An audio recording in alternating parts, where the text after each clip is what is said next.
La délégation du caucus des députés nationaux élus du Tanganyika, conduite par l'honorable John Banzalunda, est arrivée officiellement à Manono ce 22 février 2025.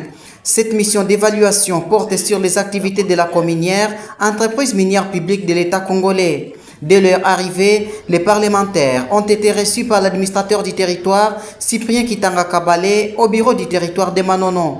Un conseil de sécurité a été convoqué en amont du lancement des consultations pour garantir le bon déroulement des travaux. Les échanges ont ensuite débuté avec divers acteurs locaux, notamment les organisations de la société civile, l'inspection du travail, les bureaux isolés des mines, la jeunesse de Manono et les sociétés minières.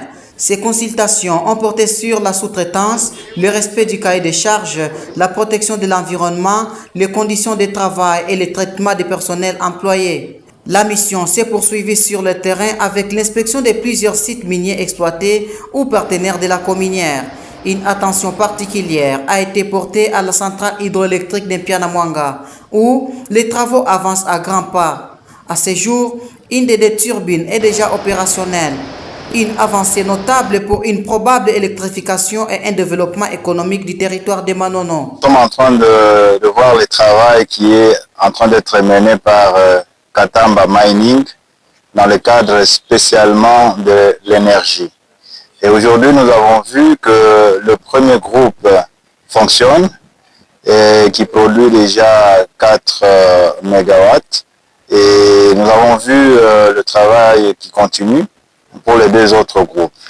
Donc nous sommes en train de voir l'avenir avec optimisme. Mais il y a beaucoup de choses que nous devons recadrer, notamment sur le plan de l'organisation administrative, le travail de nos compatriotes congolais et aussi la régularité de la présence des expatriés sur ce terrain ici. Mais la population va attendre de ce projet tout ce qui est retombée positive, c'est-à-dire l'électricité. Et l'électricité, qui dit l'électricité dit croissance économique.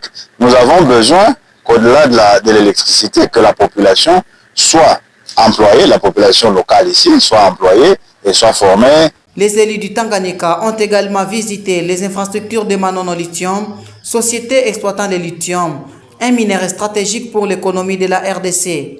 L'objectif était de s'assurer du respect des engagements en matière de sous-traitance, de la gestion de l'environnement, des conditions de travail des employés. Par ailleurs, la délégation s'est rendue sur le pont Lukushi 1, réhabilité par Manono Lithium, ainsi que sur le chantier de la digue sur le lac artificiel Lukushi et de la centrale photovoltaïque de la société Manono Lithium. Cette mission a été marquée par la forte implication des honorables députés nationaux Ilunga Luyoyo Giovanni et Wangoi Marie-Thérèse, tous élus de Manono, ainsi que des représentants des territoires de Kalemi, Moba, Kongolo, Kabalo et Nyunzu. Un rapport final sera transmis à l'Assemblée nationale afin d'orienter les politiques publiques en matière de gouvernance minière.